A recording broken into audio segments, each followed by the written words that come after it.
Please like and subscribe. Lancelot was the most beloved of all Arthur's knights, not just for the usual reasons, bravery, loyalty, the kind of skill with a lance that made most knights question the nobility of their birth. Lancelot looked the most like Arthur. Not exactly like him, more like a dream which Arthur might have had of himself at 50. Same jaw, same golden hair, but tempered by age, weathered like the sword you reach for when beauty fails and strength must keep peace at steel's edge. Arthur liked the look of him, and even back when he was a child, Arthur was preoccupied with how things looked. As a stable boy, Arthur was kicked constantly trying to arrange the horses by the color and symmetry of their hides. While unconscious, Arthur would dream up elaborate personalities for each stag, imagining the purest bred to be the purest of heart, secret kings of an equine empire. These were just dreams, but even after Arthur woke, the uglier horses never seemed to receive their oats. As an adolescent, after Arthur's own royal parentage was discovered, and the Lady of the Lake had anointed him with Excalibur, the legendary sword of kings, Arthur looked down at the dazzling gems which lined its hilt and said, "Crystals? Really? Is it 300 AD? And when it came time for King Arthur to pick his war horse, Arthur gave the castle's fastest steed to Lancelot and kept for himself a mare whose gold braid matched his own kingly cornflower cornrows. Loyal Lancelot often defended his king's aesthetic vice as virtue.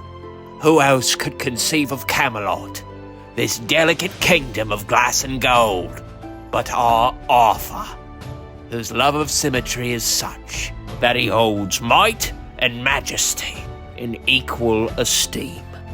But of course, it was not Arthur's eye which drew Lancelot to him, but his ideals. I mean, technically it was a royal summons which first drew Lancelot to Camelot. How Lancelot hated him on that day, that boy king who'd commanded him to leave his lady wife behind and live in Camelot, his sword pledged to Britain's defense. But Lancelot loved Arthur, truly loved him, from the first evening that they broke bread, and the king unveiled his legendary round table. "What is this?" Lancelot asked, eyeing the ornate oak circle. It is a round table, declared Arthur. It has no foot and no head, because all who sit at the round table are equals. A tear nearly slipped past the sword cut on Lancelot's cheek. He had served many kings, sat at the feet of these old men's narrow war tables, enduring the dribble which spilled from their old narrow minds. But never had Lancelot of the Lake heard a word so sweet as equal from the lips of his liege lord. The night of that first round table feast, Lancelot took his seat beside Sir Gawain, who by chance or ambition had chosen to sit beside Arthur, or at least he'd tried.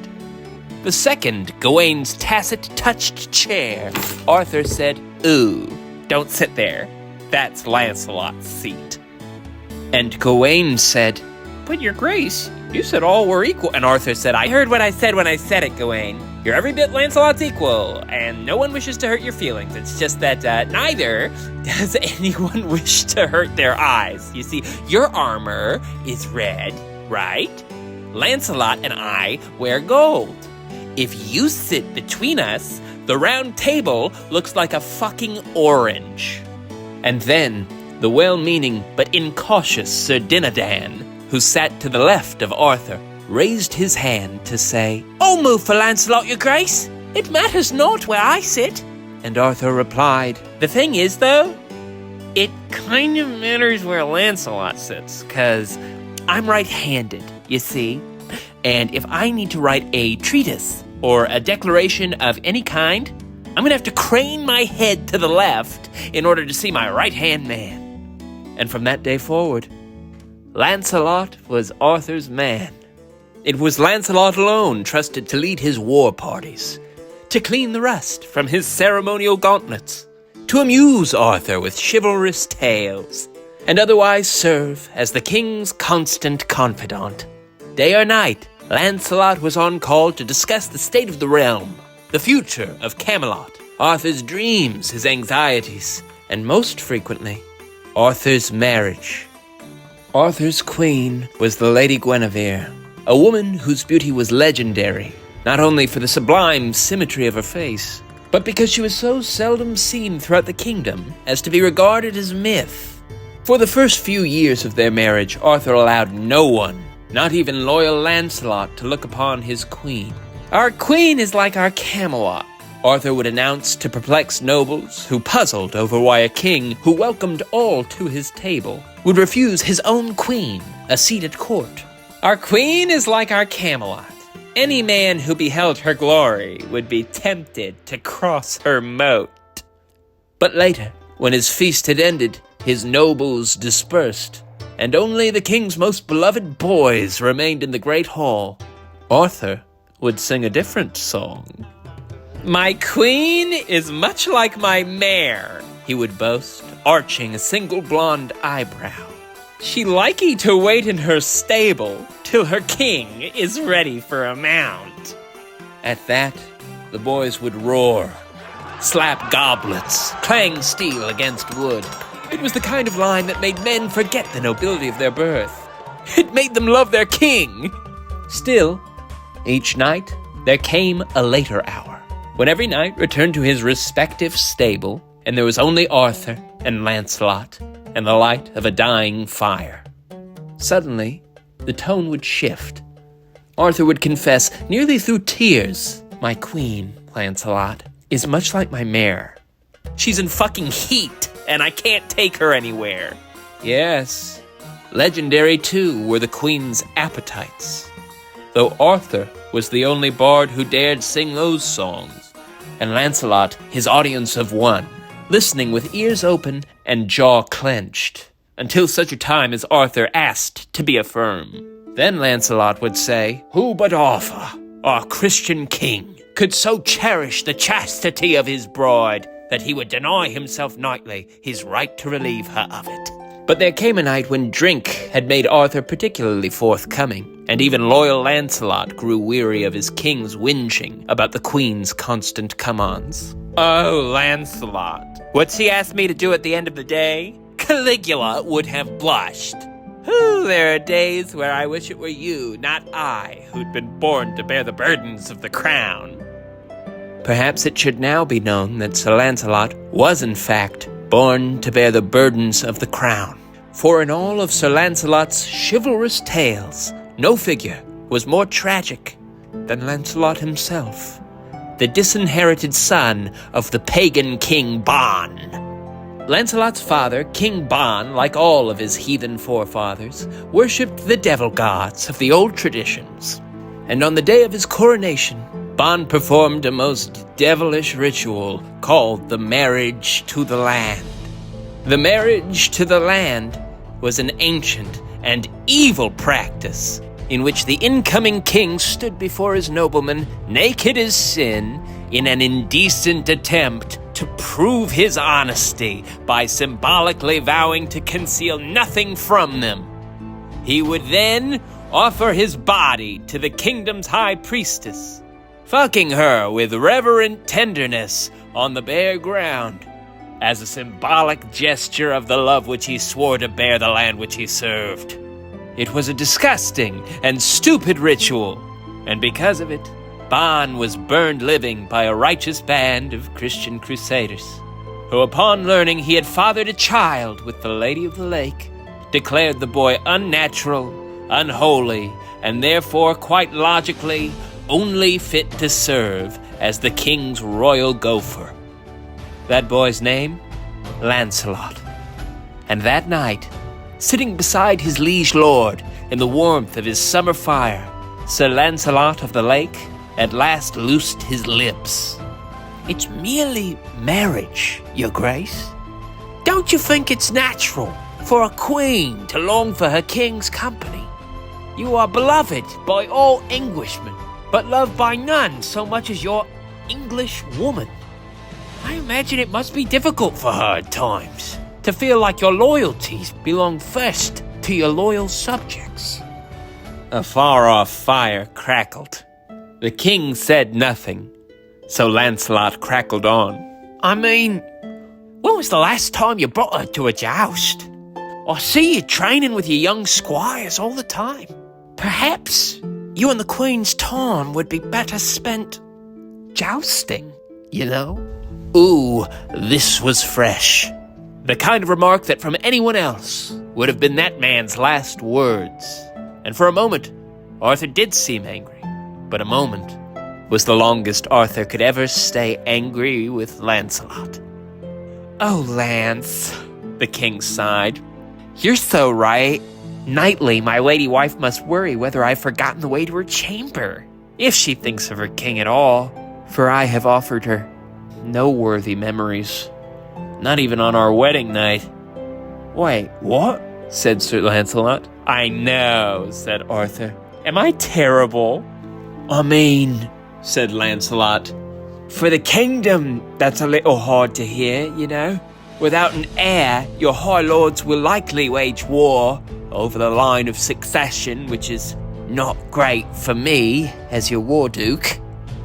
"You're so right," said Arthur, stroking his supple chin, which, like Lancelot's, was clean-shaven in the Roman style. "How are you always so right, dear Lancelot? If only my lance swung so straight as yours." And Lancelot laughed. "What do you mean, your grace? I seem to recall your lance flying straight into my breastplate at the tourney at Summer's Edge."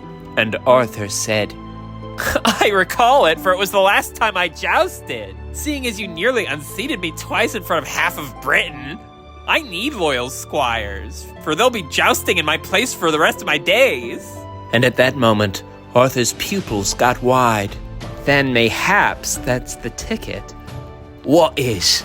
the old knight smiled, and Arthur twirled his cornrows around his finger.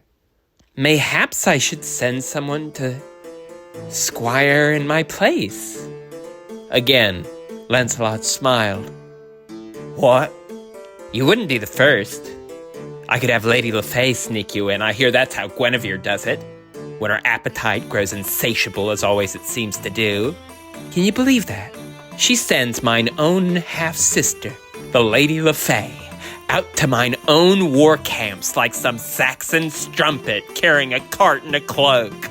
I hear she uses that cart to squire mine own squires and knights back to the castle and our marital bed. Frankly, I'm surprised she hasn't sent for you yet, though there's no accounting for taste where my queen is concerned. You should see the cloak she picked. It's green and the cart is brown. Lady LeFay looks like a fucking slug carrying it around. Or what's that? I guess a snail. What's it matter? Slugs, snails, kings and cart knights. We are all equal in the eyes of our queen." And again Lancelot laughed. "What?" And that laugh turned Arthur's face crimson as Sir Gawain's armor. The king said, "Never mind. Your council has set your king straight. You must away to your chamber, and I to mine.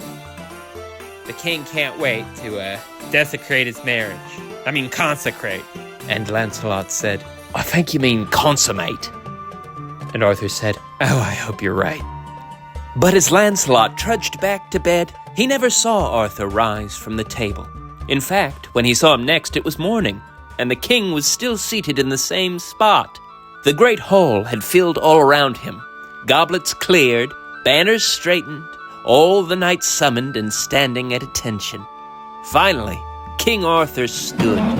"I would like to make a declaration." Sir Dinadan, ever incautious, was the first to raise his hand to speak. "Is it war, your highness? Have the Saxons struck the southern shore as they threatened for so long?" Arthur blinked. "No," he declared. "Then, my lord," said Sir Gawain, "have have you at last commissioned masons to repair Camelot's southern wall, whose glass drawbridge, beautiful though it may be, ignites fields in the morning sun and shatters nightly under the weight of its own golden trim?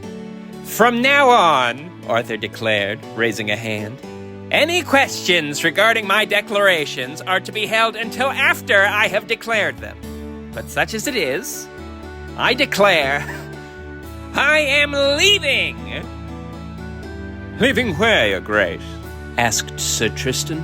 To the compromised southern border? To battle the heretics who claim that our good Christian king fathered a child through incest with his admittedly creepy half-sister, the Lady LaFay. Arthur narrowed his eyes. Tristan, I would remind you of my recent declaration concerning declarations, but since you've asked, no, I am not going to the border. I am leaving on a quest. The silence which followed was broken by Gawain. So, you're taking a trip? No, Arthur seethed. not a trip. A quest! A quest to find the Holy Grail! Arthur paused. He allowed his silence to gather weight. Then he added, And I'm taking all of you with me! Where is it? Said Sir Dinadan. We'll find out where on our trip, Arthur said, and at last he smiled. but our journey, our holy mission to retrieve that most sacred of stemware, sipped by Christ at the Last Supper, will begin in sunny East Glastonbury. Glastonbury, England? Said Sir Tristan. Yes, Said Arthur. Wasn't the Last Supper in Jerusalem? Said Sir Dinadan. yes, Said Arthur. My king, stammered Lancelot. If we take a trip to Glastonbury, who will defend your kingdom? Your loyal subjects? Your loyal queen? And once again, Arthur smiled. I shall have my most beloved knight, Sir Lancelot, defend all three.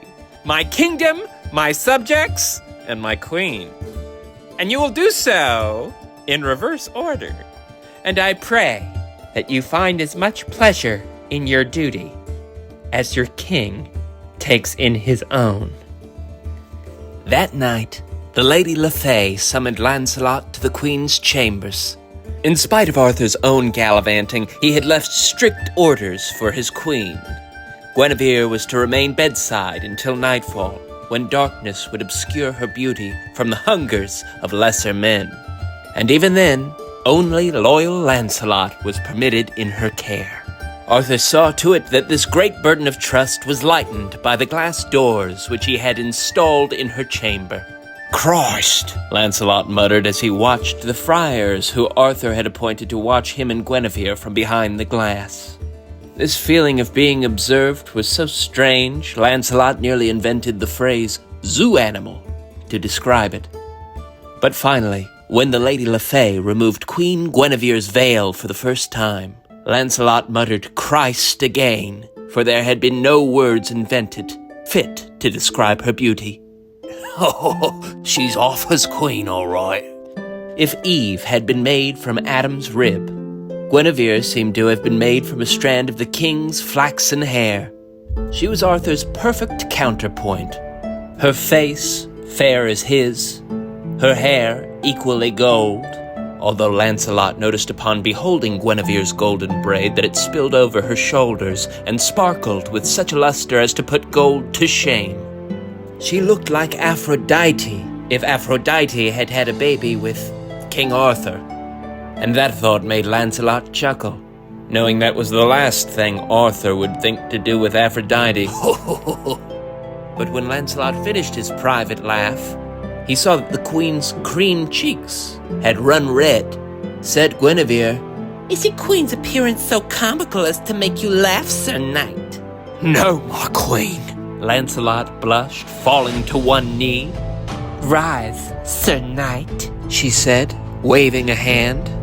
"I won't have those old knees snapping on your first day in my service. Explaining that to our king would make for a proper comedy." Guinevere knelt beside Lancelot, reaching for his hand. And as she helped Lancelot to his feet, he noticed at last the thing that set her farthest apart from Aphrodite or Arthur or any other person else. It was not the song in her voice, not the warmth of her touch, something else, something far more dangerous. 'Twas her heaving bosom, which hung in her silks like two crystal balls smashed together. They were the only part of Guinevere which wasn't perfectly symmetrical. Lancelot noticed that one was a little bigger than the other, but thought to himself, "That's actually perfect. That's how you know they're natural."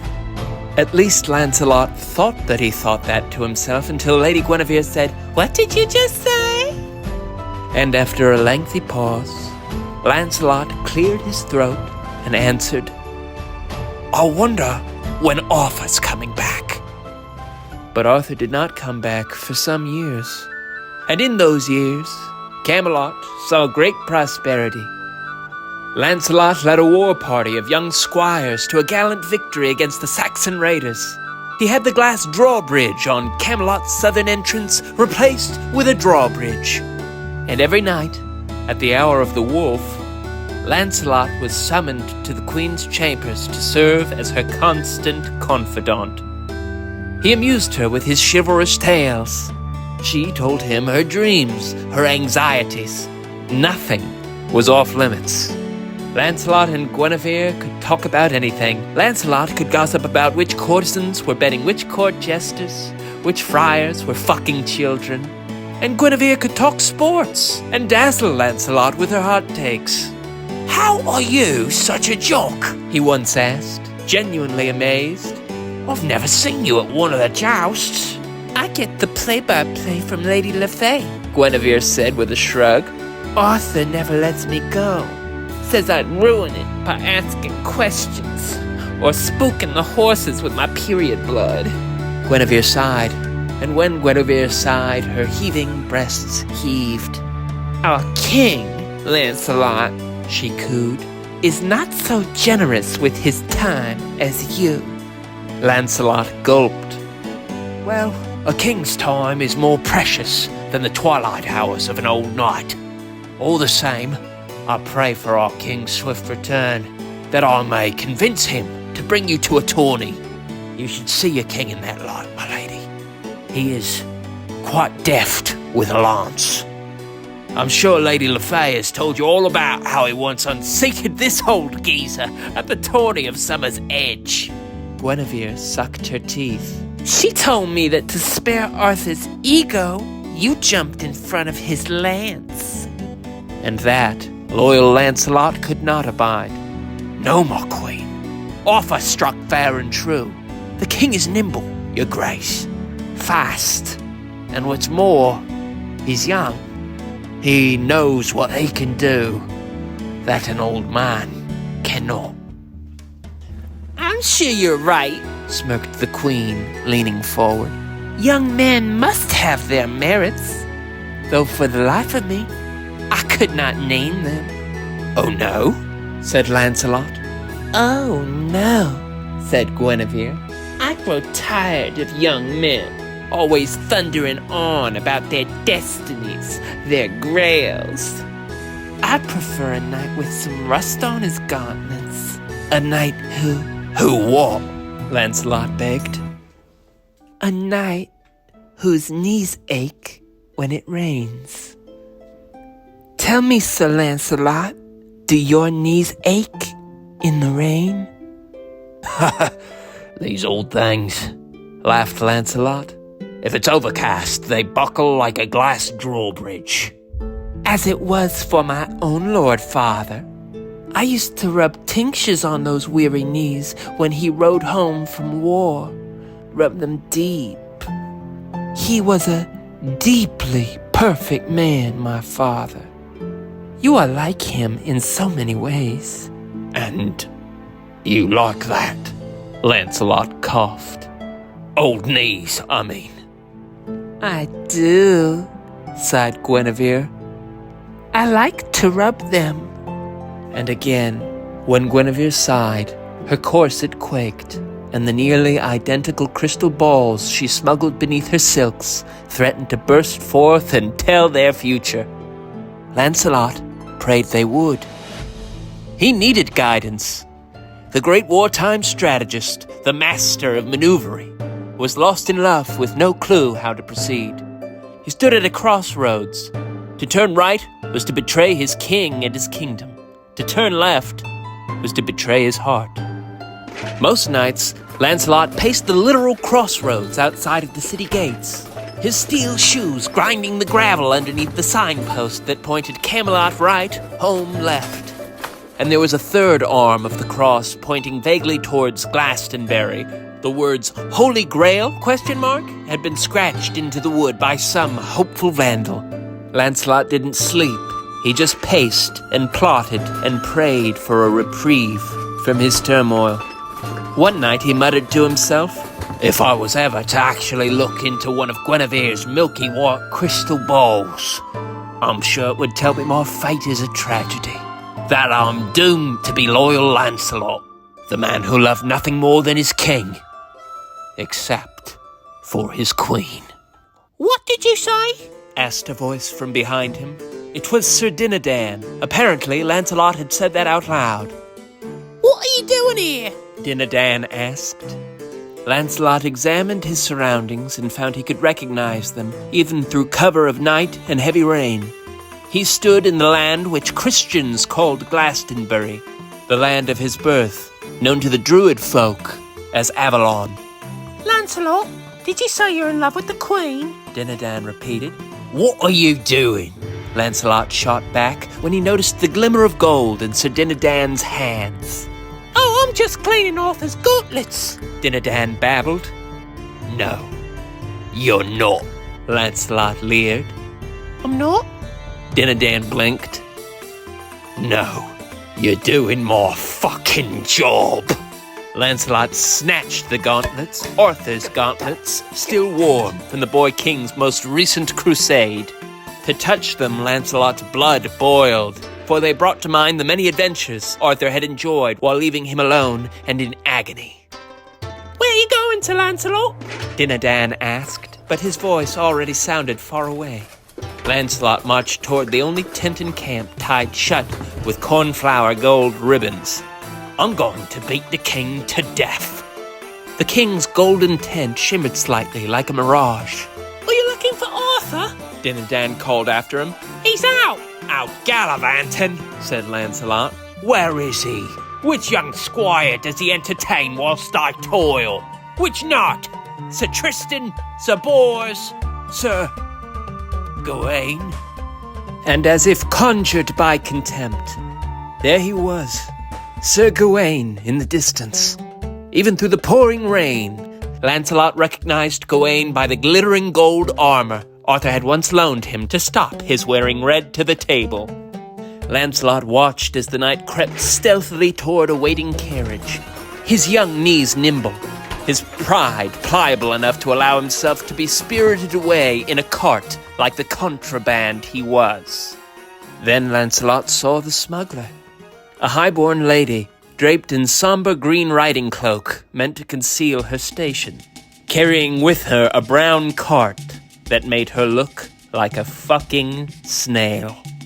And as the Lady Lafay carried Gawain, her cart knight, past the old wooden plank that read Camelot to the right, Lancelot understood. Guinevere had summoned another knight to her chambers at the hour of the wolf. Christ, he muttered. She's Caligula born again. Who is Caligula? Said Dinadan. What about Christ? Did you find his cup, Lancelot? Christ, I hope so. I want to go home. Lancelot said nothing. He mounted Arthur's mare, the golden-haired warhorse, beautiful, inbred, and quite delicately built, was not meant for the old knight's weight, or the speed of his chase. But all the same, Lancelot rode her hard toward Camelot, the moonglow glinting off both man and mare's shining hair. 1 mile from Camelot, the mare's knees gave out in a slow, theatrical collapse. Same, Lancelot muttered, mid-dismount. His knees swelled in the blinding rain. But finally, his path was clear. He charged the castle on foot, soaked, breathless, and half crazy with jealousy. He approached Guinevere's chamber as he had for 1,000 nights, and he kicked through her glass doors as he had in 1,000 dreams. Only this was no fantasy. Shards of glass opened the old sword cut on Lancelot's cheek as he burst across the room and onto Guinevere in a fiery fury. They wrestled across her bed like beasts in a field. Blinded both by darkness and his rage, Lancelot was unsure if he was fighting one figure or two. And as I describe this fight, I find it important to remind you that this was 400 AD. A light fist fight was good practice between lovers. Lancelot fumbled madly against the shadows until his shapely hand closed around something which was silky to the touch, but firm in its form. Lancelot cackled triumphant, certain that he had seized hold of Guinevere's thick golden braid. Again, 400 AD, this was a common convention of courtship. If they had the song Kiss from a Rose back then, this was the kind of scene they might have played it over. Maybe every rose has its thorns. But Lancelot clutched the golden braid which he thought was his prize, until a well-timed bolt of lightning cracked outside the chamber window, its glow reflecting off the shattered glass and illuminating the room in a flash of godlight. The seconds which followed seemed to last all eternity, as Lancelot's head swiveled around the room and took in the tragic scene which surrounded him. In the corner stood Lady Lefay, her back to the wall, her mouth agape. It was not the sight of Lancelot which frightened her, but the sights which she knew Lancelot was about to see. Beside the bed lay a corset, discarded. Atop it, 2 crystal balls, nearly identical in size. So it seemed the crystal balls Guinevere had been smuggling in her silk were in fact 2 literal pale crystal balls. In bed before Lancelot was not his Guinevere, but his king, Arthur, feverishly folding his blonde cornrows into one long, luscious braid, as it seemed he had done for 1,000 nights.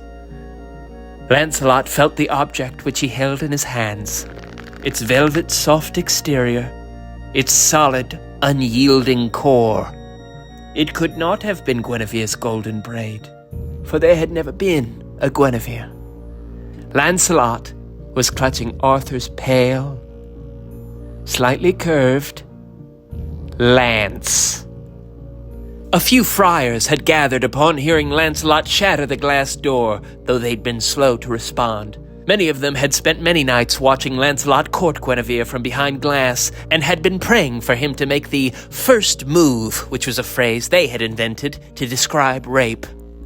What they saw now left them speechless.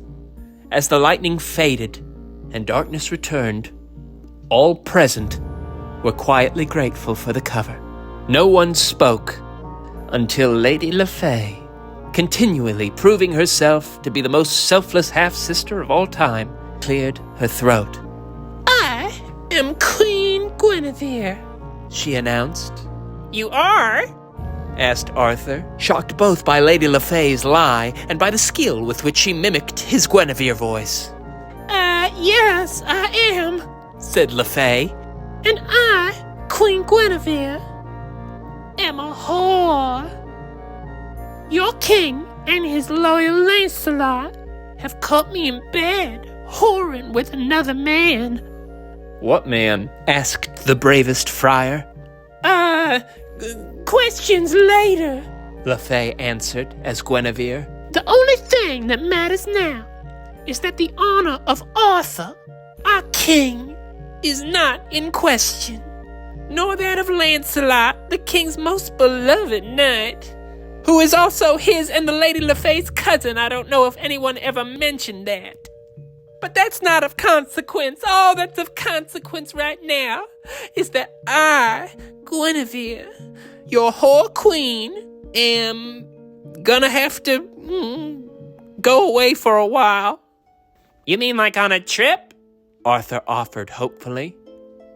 No, growled Lancelot, like as a traitor who has been caught performing unspeakable acts of depravity. A queen's depravity, by the way, is called treason. and those guilty of treason are burned at the stake. No, complained Arthur. What? The stake? Come on. We don't gotta burn Guinevere at the stake. I mean, we can make this work. Arthur, said Lady Lefay, resting a hand on her brother's trembling shoulder. You are a true Christian king, merciful, beneficent. But to be burned at the stake is the most merciful punishment which a degenerate queen in 400 AD can hope for. This is how it must be. Guinevere must take her final trip. The friars guarding the door never spoke another word. Many took permanent vows of silence in the time that it took for their quote-unquote queen to dress. Lancelot, too, was left speechless, so all listened to the blister of thunder, the snap of far-off firewood, and some hushed debate between Arthur and Lady Lefay over who was going to wear what. By the time the next bolt of lightning struck, King Arthur escorted a woman called Guinevere, wearing a cloak of gaudy green, which was befitting of a whore queen, to the dungeon.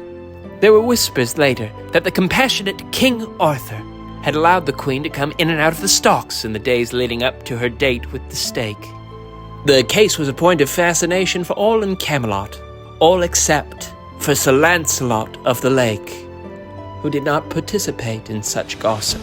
In those days, and especially in those nights, he could be found forever stomping back and forth at the crossroads outside the city gates, where he trudged, grinding gravel without respite, until one fateful night when he was stopped suddenly by a mysterious messenger, a cartoonishly old man with white hair and a pointed hat.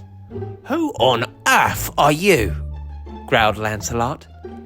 I am Merlin, said a voice, which Lancelot recognized instantly as Arthur's. In Christ's name, what do you want? Oh, I want nothing to do with Christ, said Arthur. I'm Merlin, Arthur's most beloved pagan wizard. Surely he's mentioned me and you've forgotten. Forgetful old Lancelot, I bet we've even met. I bet you will meet your doom if you don't cross that road back to Camelot, Lancelot snarled. It's your fate which concerns me, Merlin replied. Yours and Guinevere's. Arthur told me all about it. I think you two have a good thing going. I think you ought to save her from her fiery fate. Can't go around getting her burned at the stake when the only thing she's really guilty of is falling in love with forgetful old Lancelot. You believe that is the only thing that Guinevere's guilty of? You know who feels really guilty? Said the so-called wizard. King Arthur. Oh, there'll be a body on the fire tomorrow, rest assured. But I'm worried it might be his. I mean, you know Arthur. He told me he would throw himself onto the flames if it would make things right with you. You don't want that on your conscience. Arthur is hot. You don't want to make a hot guy kill himself. You know everybody's gonna miss him. So I think you ought to make things right with the woman you love. What woman? Lancelot asked.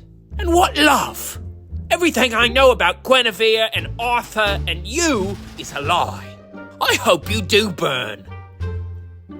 Say, here's a crazy thought, said Merlin. Did you ever think that some of this anger might be because he's king and you're kind of jealous? Why, you little... said Lancelot, pulling Merlin's false beard to the ground, revealing Arthur's smooth jaw, shaven in the Roman fashion. I just mean, look, Arthur knows you were supposed to be king. And if that's what this is all about, you can do it. He'll let you be king. He doesn't care. Being king's really not so cool as it sounds. Oh, no? Laughed Lancelot. No. From what I've heard, you kind of have to create this character for yourself. The king. And perform it no matter who you're with. Perform it so often that you forget you're performing. You don't know what that does to a person. Like hell I don't, spat Lancelot. I pretended every night I knew you. Pretended to be loyal Lancelot, contented companion to cowardly kings and their contemptible queens. I pretended every night to have compassion for your caterwauling, your constant gossip. Mayhaps you did, said Arthur, picking up his beard from off the ground. Mayhaps everyone creates a character for themselves, for everyone else to enjoy. Arthur gave his character a name. You used your own. At least at the end of the day, Arthur can still take his mask off. Still, my offer stands. What offer? Shouted Lancelot. And Arthur reached inside of that matted mess of fake facial hair to retrieve a naked sword, weathered, tempered with a crystal-encrusted hilt. This is a king's sword. Guinevere wanted you to have it, said Merlin. She stole it from Arthur because she knows how much you hate him. But I think it's fine that you have it, you know. Lancelot had never held Excalibur. For all its heavy steel, it felt light in his hand as a strand of Guinevere's golden hair. She had a question, Guinevere, said Merlin. She knows you have cause to quarrel with her. But if she should burn tomorrow, she'd just like to know, have you stopped loving her? Lancelot handed Arthur his sword back. So much has changed, he said. The venom finally faded from his voice. The person I loved doesn't exist anymore. It's like saying do you miss a home that's burned down? Yes, but I don't want to live in it. There's no road back to where we were. Merlin smiled.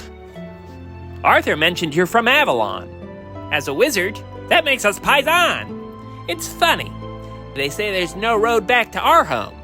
Though every day, the same Christians who burnt down Avalon's holy forest to build their nunneries walk past our God's Lake and call the ground beneath their feet Glastonbury.